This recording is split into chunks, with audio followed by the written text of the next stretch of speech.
جن عورتوں کو غصہ زیادہ آتا ہے ان کو چاہیے کہ اپنا دل بڑا کرنے کی کوشش کریں، اور یہ بھی ذہن میں رکھیں کہ جس بندے کو غصہ زیادہ آتا ہے اس کا برا ایفیکٹ انسان کے دل پہ رہتا ہے۔ چنانچہ ایک مشہور سٹوری ہے، ایک بچے نے باپ سے کہا کہ ابا مجھے غصہ زیادہ آتا ہے۔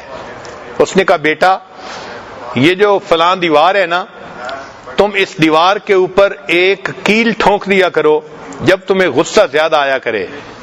تو بچے نے پہلے دن 35 نیل اس کے اندر ٹھونک دیے، پھر دوسرے دن اس نے 20 ٹھونکے، تیسرے دن 10 ٹھونکے، پھر 5 ٹھونک دیے۔ وہ اس دوران اپنے غصے کو کنٹرول بھی کرتا رہا۔ ایک ایسا وقت آیا کہ اس کو غصہ آنا بند ہو گیا۔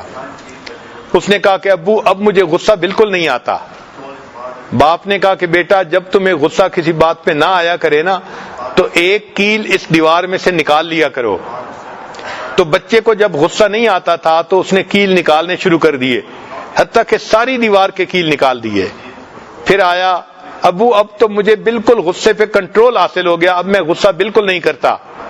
باپ نے کہا بیٹا اس دیوار کو ذرا دیکھو، تمہیں یہ پہلی جیسی نظر آتی ہے؟ اس نے کہا نہیں، اس پر تو سوراخ کے نشان بہت زیادہ بنے ہوئے ہیں۔ باپ نے کہا بیٹا اگرچہ تم نے غصے پہ کنٹرول کر لیا لیکن جو سکار تھے وہ تو ابھی بھی دیوار پر باقی ہیں۔ جس بندے کو بار بار غصہ آتا ہے اگرچہ وہ غصے کو کنٹرول بھی کر لے اس کے دل پہ اس کا بیڈ ایفیکٹ تو ضرور ہی ہوتا ہے۔ اس لیے اچھا انسان وہ ہے جو جلدی غصہ نہ کیا کرے۔